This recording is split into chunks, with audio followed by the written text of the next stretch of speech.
우리 하나님 말씀 레위기 10장 4절에서 7절까지 말씀입니다. 레위기 10장 4절에서 7절까지 말씀입니다.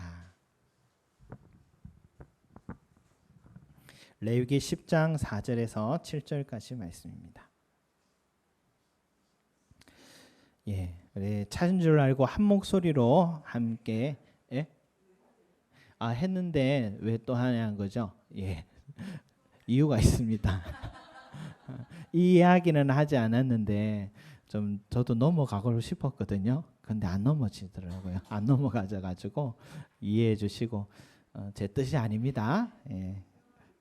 네, 예리하세요 우리 박연한 지사님이. 레위기 10장 4절에서 7절 한 목소리로 함께 올려드립니다. 시작.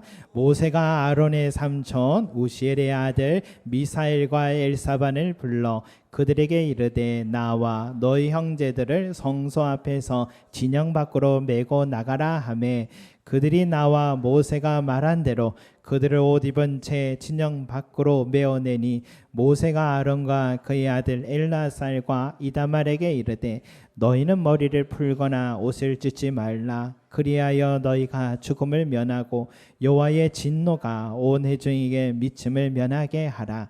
오직 너희 형제 이스라엘 온 족속은 여호와께서 치신 불로 말미암아 슬퍼할 것이니라. 여호와의 관유가 너희에게 있은즉 너희는 회막문에 나가지 말라. 그리하면 죽음을 면하리라. 그들이 모세의 말대로 하니라. 아멘. 여러분, 우리 지난주에도 제단 가동식을 시작하게 됐죠. 아론의 두 아들이요 다른 불을 드린 이유 때문에 내 성소에서 죽게 됐잖아요.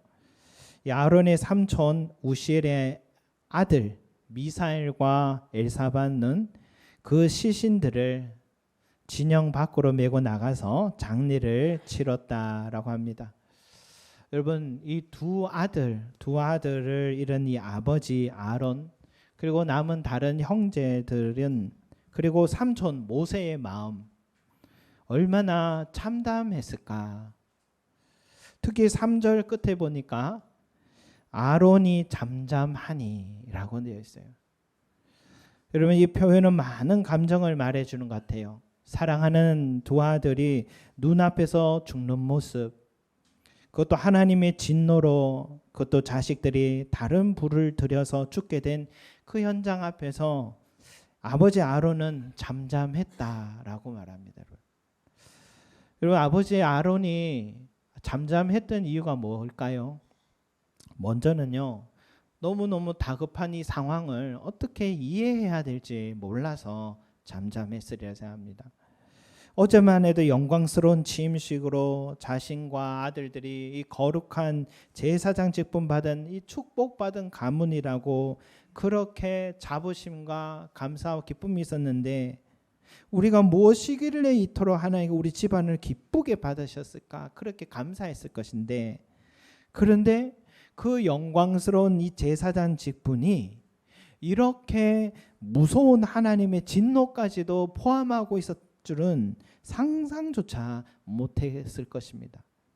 하루아침에 일어난 이 상황을 어떻게 이해해야 될지 몰라서 아론은 잠잠했다라고 볼 수 있겠죠. 여러분, 잠잠함 속에는 또 누르고 있는 이 감정, 즉 하나님을 향한 원망도 있지 않았을까 생각돼요. 하나님, 우리 말고 다른 레위의 후손들도 있잖아요. 저 고라 같은 사람들은 자기들이 저렇게 제사장 직분을 하고 싶어 하는데 저런 사람이 집안에 제사장 직분을 주시지 왜 저희 집안에 이런 제사장 직분을 맡기셨습니까? 이런 일이 있을 줄 알았다면 저는 처음부터 이 제사장직을 사양했을 것입니다 하는 이 원망, 이 마음도 있었을 것 같아요. 또 이 잠잠함 속에는 자기 자신을 원망하게도 했을 것 같아요. 내가 첫 분양을 드리는 자식들에게 좀 더 철저하게 가르쳐 줄 것을 이제 다 컸다고 스스로 알아서 할 것이라고 믿고 맡겼더니 이놈들이 다른 불 드릴 것이라고는 생각지도 못했는데 하면서 아버지로서 내가 자식들을 좀 더 살피고 하나님 말씀을 가르쳤어야 하는데 하는 그렇게 하지 못한 자기 자신을 원망했을 것이라 생각됩니다. 자식이 먼저 떠나면 부모는 항상 죄인이 된다는 말이 이런 말 같아요. 그런데 아론이 잠잠했던 근본적인 이유는 무엇입니까? 바로 하나님의 명령 때문이었습니다. 6절 말씀에 이런 말씀이 있죠. 모세가 아론과 그의 아들 엘라살과 이다말에게 이르되 너희는 머리를 풀거나 옷을 찢지 말라. 하나님 명령하셨어요. 여러분, 사람이 울어야 될 때가 있잖아요. 울 때는 울어야 되잖아요. 무슨 이유든 사랑하는 자식이 부모 눈앞에 죽었다면은 그 부모는 옷을 찢고 땅바닥을 대굴대굴 구르면서 울어야 되잖아요. 울어야 살 수 있잖아요. 그 울음 참으면 병 되잖아요. 아무리 대제사장이어도요, 자식 잃으면 솟구치는 감정 주체할 수가 없어서 머리에 관 던져버리고 머리 묶은 머리를 풀어헤치고 거룩한 제사장 예복이라 해도 속이 타들어서 그 옷을 찢어야만이 숨 쉴 수가 있잖아요. 그런데 하나님은요, 그것조차도 잠잠하라 하시는 거예요. 너희는 머리를 풀거나 옷을 찢지 말라라고 말씀하시는 겁니다. 이유는 그 다음에 나와요.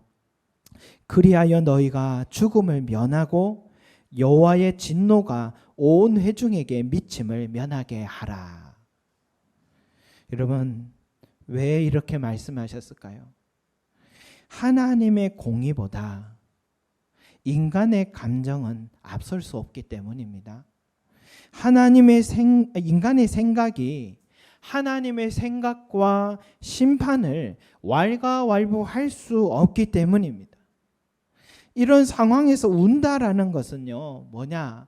하나님의 명령과 심판을 향해서 억울하다며 공평하지 못하다며 하나님을 향하여서 대적하는 것이고, 스스로 하나님의 명령을 이탈하게 되면 인간은 스스로 광활한 우주 한복판에 표류하게 되기 때문에 그게 바로 영적인 죽음이기 때문에 그 죽음을 면하려면 울지 말고 잠잠하라라고 말씀하신 거예요.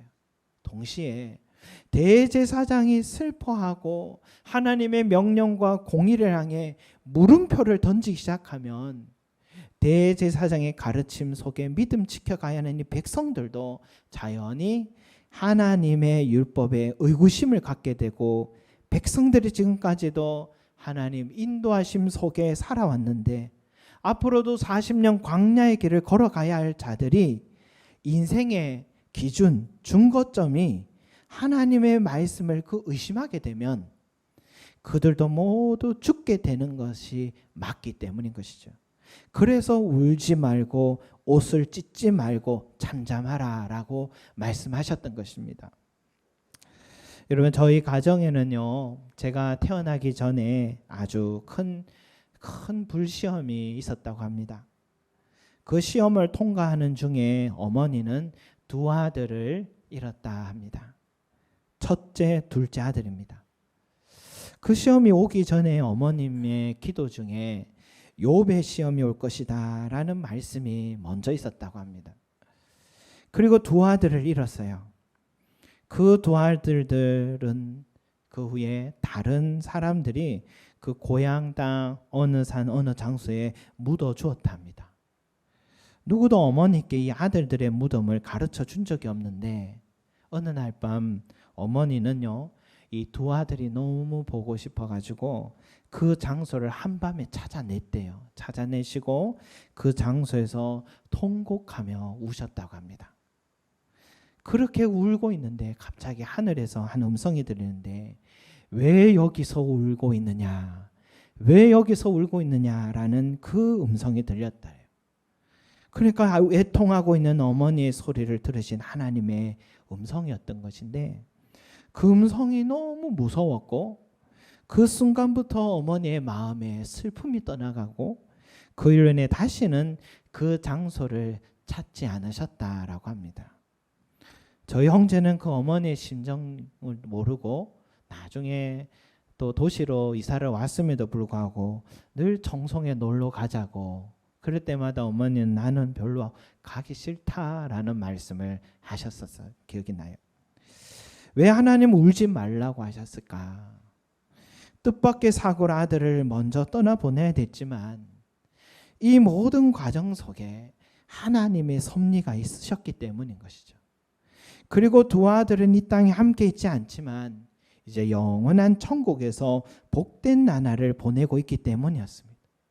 그 인생 전체를 보시는 하나님, 성과 속을 주관하시는 하나님께서 이제 볼 수 없는 자식들 때문에 절망 속에 울고 있는 한 여인에게 왜 여기서 울고 있느냐, 잠잠하라 라고 말씀하신 것입니다. 여기 이 땅의 삶의 끝이 아니며 영원한 나라에 영원히 만날 수 있기 때문입니다. 우리 인간의 감정, 슬픔과 기쁨은 풀의 꽃과 같이 아침이면 피고 저녁이면 지는 것이지만 하나님의 말씀은 영원한 것이기 때문이었던 것입니다.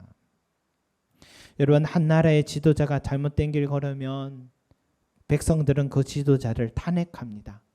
왜? 그를 더 이상 믿고 맡길 수 없기 때문이에요. 그리고 또 믿을 수 있는 지도자를 다시 세웁니다. 그러나 백성들이 잠잠할 때는 언제입니까? 지금 세운 지도자들을 믿을 수 있다라고 생각하기 때문이죠. 마찬가지예요. 우리가 하나님 앞에서 잠잠할 수 있는 것은 하나님을 신뢰하기 때문입니다. 그분은 항상 옳다. 그분은 항상 옳다.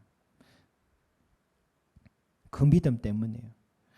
여러분, 아론이 잠잠할 수 있었던 것은요, 그 다음 날부터 다른 두 아들들이 형들의 직책을 맡아서 그 일들을 수행하게 된 것도 이제 아무 일 없다는 듯이 제단에서 제사를 올리게 된 것은 내가 옳다고 생각한 게 아니라 내 감정이 북받치는 대로 말하고 행동한 게 아니라 하나님 앞에서 잠잠히 기다렸기 때문인 것입니다. 하나님께서 우리의 생각보다 더 크시기 때문입니다. 하나님께서 우리의 아픔도 이해하고 계시고 이 시련 속에서도 더 좋은 것 준비하고 계시고 계획하고 계심을 믿기 때문인 것입니다. 여러분, 성경에 잠잠히 기다렸던 사건이 또 있나 살펴보니까 히스기야와 그의 백성들이 예루살렘 성을 둘러 진치고 있는 아수르 군사와 그들의 협박과 회유에 항복하라고는 이 아수르 장군의 랍사게 앞에서 아무 말하지 않고 잠잠히 기다렸다고 성경에 기록되어 있어요. 남한산성이라는 또 영화를 보았는데 이 중국의 칸이 그 군대가 어마어마했을 거 아니에요. 쳐들어와서 이 조선 땅을 짓밟기 시작해서 이 왕과 인조 왕과 그의 신하와 몇몇 군인들이 백성들이 남한산성으로 피난 왔어. 거기서 이제는 고립돼 버린 거죠. 그 남한산성 안에서 임금과 신하들은 잠잠하지 못했습니다.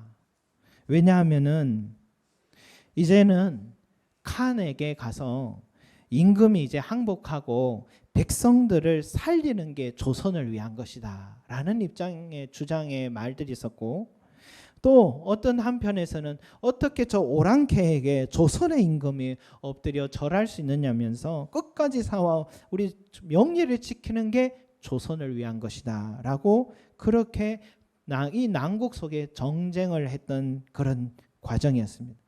결국 견디지 못하고요, 인조 왕은 9번이나 칸에게 앞에 가서 땅바닥에 머리를 박으면서 치욕적인 역사가 있었습니다. 여러분, 예루살렘에 갇힌 히스기야 왕과 백성들이 아수르 군사에 지금 둘러싸인 것은 마치 남한산성의 그 모습과 너무 다르지 않아요. 그러면 예루살렘 성 안에서도요, 신하들과 백성들은 이 아수르 왕에게 이렇게 하기를 원하겠죠. 히스기야 왕이 아수르 왕에게 항복하고 그에게 절을 하는 것이 이 이스라엘을 위한 것이라 라는 목소리가 있었을 것이고, 그것도 안 되면 우리가 저 히스기야 왕의 목을 쳐서 저 가지고 가면은 그게 우리 이스라엘을 지키는 방법이라고 목소리가 나왔을 것이고, 아니면 우리 끝까지 싸워서 망하더라도 유대인의 명예를 지키자라는 목소리도 나왔을 법한데도 이 난국 속에서 정쟁을 하기보다는 이스라엘 백성들 모두 다 잠잠했다라고 나오고 있습니다. 이렇게 성경에 기록되어 있어요. 그러나 백성이 잠잠하고 한마디도 그에게 대답하지 아니하니 이는 왕이 명령하여 대답하지 말라 하였음이라. 여러분, 이게 가능한 일이 아니에요. 본래는 인간의 이성과 감정을 초월한 태도가 잠잠함이었다는 것입니다. 여러분, 어떻게 이렇게 잠잠할 수 있었을까? 아수르 장군 랍삭의 회유 속에 히스기야 왕의 명령이 들어있는데 이런 말씀이 있어요. 또한 히스기야가 너에게 여호와를 의뢰하라 함을 듣지 말라. 그가 이르기를 여호와께서 반드시 우리를 건지실지라. 이 성읍이 아수르 왕의 손에 함락되지 아니하게 하시리라 할지라도 라는 말씀이 있어요. 그러니까 히스기야 왕이 지금 백성들에게 잠잠하라 라고 명령 내릴 수 있었던 것은, 요동하지 말라고 말씀하셨던 것은 바로 여호와를 의뢰하고 여호와께서 우리 성이 함락되지 않게 하실 것이고 반드시 우리를 건지실 것이다 라는 이 믿음이 히스기야 왕에게 있었기 때문입니다. 그리고 그 히스기야 왕의 한 사람의 믿음이 물결이 되어서 백성들에게 흘러간 것입니다. 여러분, 백성들의 마음에도 전적인 하나님을 향한 이 신뢰가 있었기 때문에, 그 하나님 반드시 우리를 건져주신다는 믿음이 있었기 때문에 히스기야 왕과 백성들은 이 엄청난 부담감 그리고 시련, 이것을 견딜 수 있고 모욕과 감당할 수 있는 현실에 서 있으면서도 잠잠히 기다릴 수 있었던 것입니다. 여러분,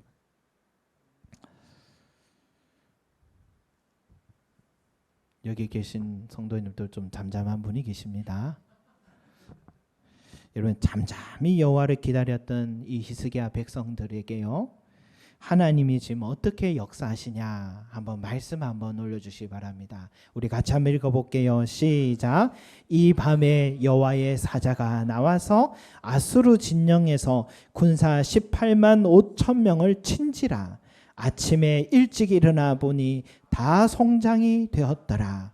아수르 왕 사네립이 떠나 돌아가서 니느웨에 거주하더니 그가 그의 신 니스록의 신전에서 경배할 때에 아다람멜렉과 사레셀이 그를 칼로 쳐 죽이고 아라라 땅으로 그들이 도망하매 그 아들 에살라돈이 대신하여 왕이 되니라. 아멘. 여러분 보세요.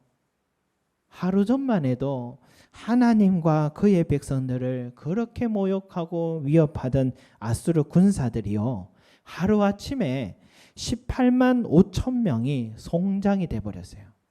한밤에 하나님의 천사가, 사자가 와서 그들을 다 친 겁니다. 여러분, 그 큰 제국의 왕이 그 순간 도망을 가서 자기 신에게 제사를 지내는 그 순간에 자기 배에서 난 두 아들들에게 이 사람이 살해되는 비극을 맞이하게 된 겁니다. 여러분, 어떻게 하루아침에 이런 역사가 또 이렇게 뒤집힐 수 있었을까요? 바로 잠잠히 여호와를 기다리던 바로 그 믿음의 사람들 때문이었던 것입니다. 저와 여러분들 지금 어떤 형편 속에 우리는 지금 서 있습니까? 고난의 터널이 언제 끝날까? 그런 마음이 문득문득 낙심의 그늘로 나를 사로잡고 있지 않습니까? 어느 찬양의 가사처럼 내 힘으로도 안 되고 빈손으로 지금 빈들을 걷고 있는 상황이 내 상황 아닙니까? 성경을 펼치고 기도해야 된다는 것은 알겠지만 도무지 발걸음이 성전을 향해 떨어지지 않고 머리맡에 있는 성경책도 펼칠 힘기도 힘든 그런 영적인 무기력함이 지금 나를 사로잡고 있지 않습니까, 여러분? 여러분, 그때가 바로 그때가 잠잠히 여호와를 기다릴 때임을 믿으시기 바랍니다. 그래서 다윗은 이렇게 고백하여 나의 영혼이 잠잠히 하나님만 바라며 나의 구원이 그에게서 나오는도다. 나의 영혼아 잠잠히 하나님만 바라라. 무릇 나의 소망이 그로부터 나오는도다. 여러분, 하루아침에 두 아들이 일어난 아론은요, 이해할 수 없는 이 고난과 시련 앞에 마음을 두지 않고요, 일어서서 하나님을 바라보았습니다. 이해할 수 없는 슬픔에 머물러 있지 않고요, 남은 두 아들과 함께 하루하루 쉴 수 없는 제사를 드리기 시작했습니다. 때로는 고라 자손들이 몰려와 제사장직을 독점한다고 오해를 받을 때 억울했지만은, 때로는 동생 모세를 도와서 40년 동안 수많은 풍파를 겪었지만, 이 아론은요 잠잠히 여호와만 바라보고 맡겨진 하나님의 주신 사명과 직분을 감당해 왔습니다. 그가 아들에게 대제사장직을 넘겨주고 하나님의 품에 안길 때에도 이스라엘 백성들은 아론을 위하여 30일 동안 울었다라고 합니다. 여러분, 이것은 우리가 본받아야 할 아론의 신앙의 자세였던 것입니다. 친구가요, 한 교회의 위임 목사님이 되었다 해서 다른 친구 목사님들과 함께 방문을 했습니다. 가니까 식사를 하러 갔더니 한 권사님이 대접하겠다고 마중을 나오셔서 같이 식사하면서 그 권사님의 이야기를 듣게 됐는데, 그 권사님은 지금 70대가 넘으셨어요. 그 교회에 다닌 지 45년이 되었다라고 하세요. 25살에 그 마포 지역에 처음 시집 왔을 때만 해도 정말 허허벌판이었다 합니다.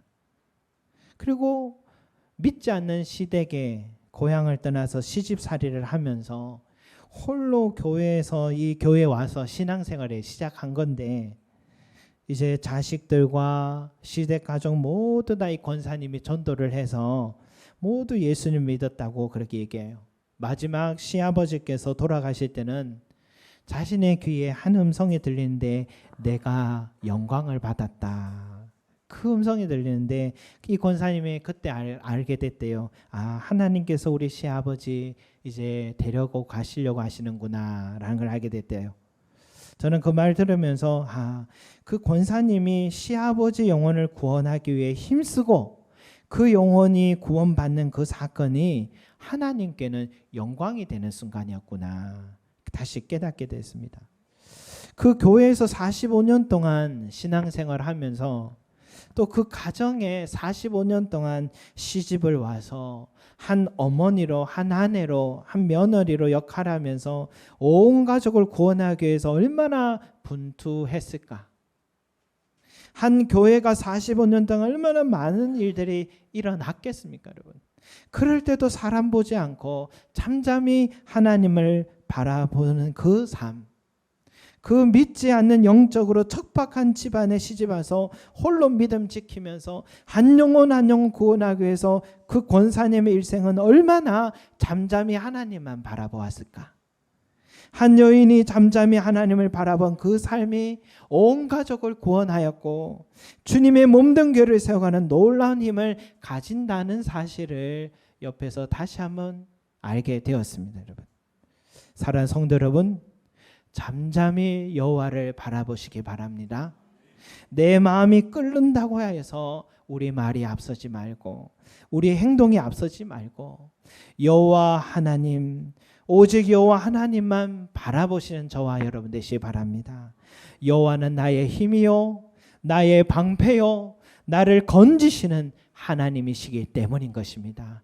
이 믿음으로 살아가시면 히스기야에게 임한 은혜, 아론에게 임한 은혜가 저와 여러분에게 넘쳐날 줄로 믿습니다. 기도드리겠습니다. 사랑과 은혜가 풍성하신 우리 아버지 하나님, 눈앞에서 두 아들을 잃은 이 아론은 정말 머리를 풀어헤치고 옷을 찢고 그리고 하나님 향하여 삿대질을 하며 원망하고 싶은 마음이 정말 솟구쳤을 텐데도 그는 하나님의 명령 앞에서 하나님의 진리는 항상 옳다는 것을 알고 겸손하게 잠잠하였습니다. 그 잠잠한 마음으로 하나님의 맡겨주신 사명을 끝까지 감당하면서 30년 동안 아무 말하지 않고 순종하였더니 그를 위하여 애곡하였던 온 백성들이 30일 동안 그의 신앙을 본받으며 그의 신앙의 영향을 받으며 그의 믿음을 지켜가게 되었듯이 하나님의 우리도 이 아론의 신앙을 본받는 자 되게 하여 주시옵소서. 히스기야 왕의 신앙을 본받는 자 되게 하여 주시옵소서. 내 마음이 불안하고 주여 눈앞에 정말 아버지 안에 염려와 두려움이 눈앞에까지 찾아왔다 할지라도 오직 여호와 하나님만 바라보며 잠잠하였던 이 신앙 우리도 본받게 하여 주셔서 주여 히스기야 왕에게 그 백성에게 임하여 주신 은혜가 오늘 하나님의 고난 속에 있는 우리 성도들의 삶에 임하게 하여 주시옵시고 모두 다 승리할 수 있는 우리 귀한 성도들의 삶이 될 수 있도록 축복하여 주시옵소서. 감사드리며 예수 그리스도 이름으로 기도드립니다. 아멘.